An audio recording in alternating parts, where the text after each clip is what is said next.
జరిగింది. అదే పద్ధతిలో చికెన్ గున్యా వ్యాధి కూడా వచ్చే అవకాశం ఉంది. మెదడువాపు పిల్లల్లో కూడా ఫైలేరియా మీకు తెలిసిన విషయమే. ఈ 5 జబ్బులు దోమల పెరుగుదల, దోమల కుట్టడం వల్ల వచ్చే జబ్బులుగా మనం భావించవచ్చు. మరి అదే పద్ధతిలో ఈ యొక్క వర్షాకాలంలో ఈగలు కూడా ఎక్కువ పెరుగుదల ఉంటాయి. ఈ ఈగలు మరి మురికి కాలువలపైన, పెంట కుప్పలపైన, ఆవు పశువుల పేడలపైన, మనుషుల పేడలపైన వాలి మళ్ళీ అవి ఫ్లై అవ్వుకొని వచ్చి ఆహార పదార్థాలపైన వాలినప్పుడు అప్పుడు ఇది యొక్క టైఫాయిడ్కి సంబంధించిన క్రిమైనా, డయేరియాకు సంబంధించిన క్రిమైనా, జాండీస్కి సంబంధించిన క్రిమైనా మరి యొక్క ట్రాన్స్పోర్ట్ చేయడం జరుగుతుంది. దానివల్ల ఈ డయేరియా వ్యాధి, జాండీస్ అంటే పచ్చకామర్ల వ్యాధి అయితేనేమి, టైఫాయిడ్ జ్వరం అంటారు, టైఫాయిడ్ వ్యాధి అయితేనేమి, మరి ఇవి కూడా ప్రబలే అవకాశం ఉంది.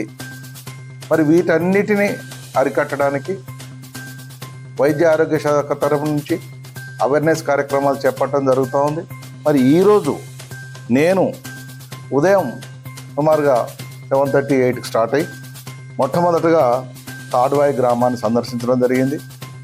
ఆ గ్రామంలో ప్రతి ఒక్క మూల పరిశీలించడము, అదే పద్ధతిలో వ్యాధిగ్రస్తులైన డెంగ్యూ వ్యాధిగ్రస్తులైన వారిని ఇంట్లో వెళ్ళి వాళ్ళని పరామర్శించడము, వారి యొక్క మందుల వాడుకే విధానాన్ని కూడా పరిశీలించడం జరిగింది. అదే పద్ధతిలో మరి నీటి నిల్వలను గుర్తించడము, పెంట కుప్పలను గుర్తించడము, కొన్ని మేము గుర్తించిన దాంట్లో ఈ పశువులను పెంచే కార్యక్రమంలో, మేకలు గొర్రెలు పెంచే కార్యక్రమంలో విపరీతమైన బురద నిల్వలుగా చూడడం జరిగింది. వారికి వెంటనే ఈ యొక్క బురద లేకుండా మొరం పోసుకోమని చెప్పడం జరిగింది. వీలైతే వారికి బయట, గ్రామం బయట స్థలాలు ఉన్నట్లయితే ఈ పశువులను, మేకలను, గొర్రెలను ఊరి బయట కట్టేయమని కూడా వాళ్ళకు చెప్పడం జరిగింది. కొంతమంది ఇంటి ముందు నీటి నిల్వలు ఉండడం వల్ల మరి వాటిని పంచాయత్ సెక్రటరీ, సిబ్బంది వాళ్ళకు కూడా సూచనలు ఇచ్చి మరి ఆ నీటి నిల్వల్లో మరి ఆయిల్ బాల్స్ వేయడం అయితేనేమి, వీలైతే పూడ్చే కార్యక్రమం కూడా చేయమనే విషయాన్ని కూడా తెలియజేయడం జరిగింది.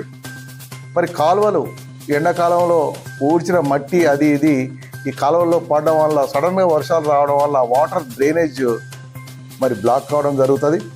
డీసిల్టింగ్ కార్యక్రమాలు కూడా చెప్పటం అనే విషయాన్ని కూడా మరి పంచాయతీరాజ్ డిపార్ట్మెంట్కు మేము చెప్పడం జరిగింది. ఇట్లా తెల్లబల్లి గ్రామాన్ని కూడా సందర్శించడము, అదే పద్ధతిలో గ్రామం మొత్తం కలియదిరగడము, ఈ పద్ధతిలో సూచనలు ఇంటి వారికైనా, పరిసరాల వారికైనా, పంచాయత్ సెక్రటరీ వారికైనా కూడా మరి పంచాయతీ డిపార్ట్మెంట్కు కూడా సూచనలు ఇచ్చి మరి పరిశుభ్రత పైన శ్రద్ధ పెట్టమనే విషయాన్ని కూడా తెలియజేయడం జరిగింది. కొంతమంది వినని వారికి నోటీసులు కూడా ఇవ్వడం జరుగుతూ ఉన్నది.